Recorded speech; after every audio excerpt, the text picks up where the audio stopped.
Assalamualaikum warahmatullahi wabarakatuh. Perkenalkan, nama saya Bagus Irawan dengan nomor NIM B.11.21.21.0048 kelas manajemen B. Saya akan mempresentasikan makalah yang saya buat dengan judul Sumber Hukum Islam Al-Hadis.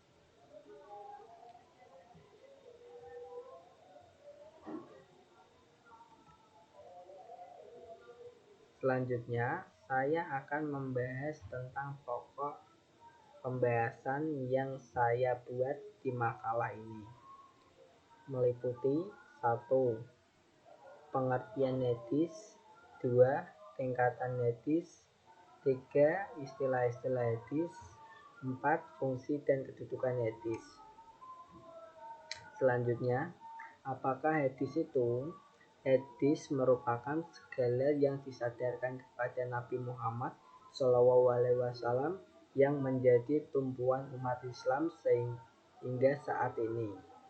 Ajaran agama Islam memiliki kitab suci Al-Quran sebagai petunjuk hidup. Hadis sebagai sumber hukum kedua setelah Al-Quran. Selanjutnya, tingkatan hadis. Tingkatan hadis dibagi menjadi 3, yaitu hadis sahih, hadis hasan, dan hadis dhaif. Apa yang dimaksud hadis sahih itu? Hadis sahih ialah setiap hadis yang rangkaian sanadnya bersambung diriwayatkan oleh perawi yang adil dan dhabit dari awal sampai akhir sanad. Tidak terdapat di dalamnya syadz dan ilah. Hadis hasan. Hadis hasan adalah hadis yang rangkaian sanadnya bersambung diriwayatkan oleh perawi yang adil dan dhabit, tidak terdapat syadz atau kejanggalan dan ilah atau cacat. Hadis dhaif. Setiap hadis yang kualitasnya lebih rendah dari hadis hasan adalah hadis dhaif. Hadis dhaif memiliki banyak ragam. Selanjutnya, istilah-istilah hadis. Istilah-istilah hadis dibagi menjadi 4, yaitu sanad, matan, rawi, dan rijalul hadis.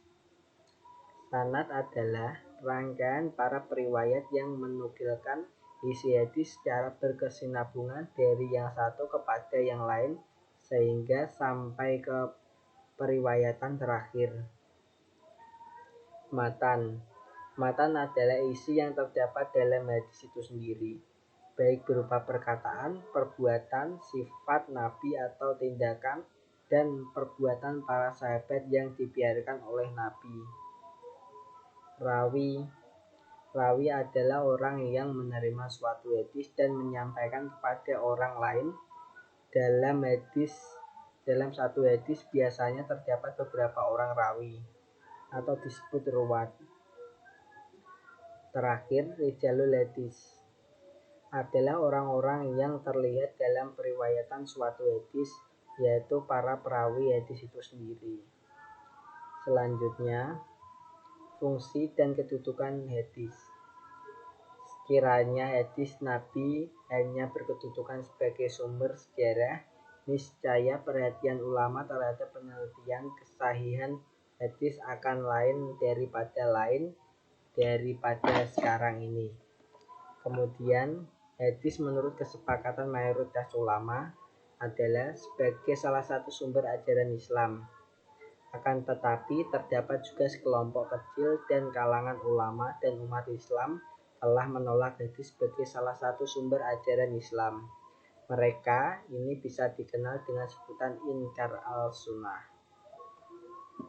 Fungsi dan kedudukan hadis. Cukup banyak dalil yang dikemukakan oleh pengingkar hadis ini, baik berupa ayat Al-Quran maupun interpretasi terhadap ayat itu sendiri. Di antaranya ayat Al-Quran itu tersendiri disebutkan sebagaimana ditulis Al-Syafi'i adalah Al-Quran surat Al-Nahl ayat 89 yang berbunyi, wa nayyalna 'alaikal kitaba laku lasa, yang artinya, dan kami turunkan kepadamu Alkitab untuk menjelaskan suatu menurut mereka ayat di atas, dan semakna dengan menunjukkan secara jelas bahwa Al-Quran telah mencakup segala sesuatu berkenan dengan ketentuan agama. Oleh karena itu, tidak diperlukan keterangan lainnya. Fungsi dan kedudukan al-hadis selanjutnya. Sebagai sumber hukum Islam kedua setelah Al-Quran, hadis memiliki beberapa kedudukan penting dalam proses penetapan hukum atas jumlah persoalan yang berkembang di tengah masyarakat. Dalam hal ini, setidaknya ada 4 posisi penting hadis, yaitu A. Mempertegas kandungan makna ayat-ayat tertentu dalam Al-Quran. B. Memberikan penjelasan lebih rinci atas ketetapan hukum oleh ayat-ayat tertentu dalam Al-Quran. C. Penjelasan atas ayat tertentu dalam Al-Quran oleh hadis kadang-kadang mengambil bentuk pembatasan atas ketetapan hukum yang terkesan mengikuti segala aspek. D.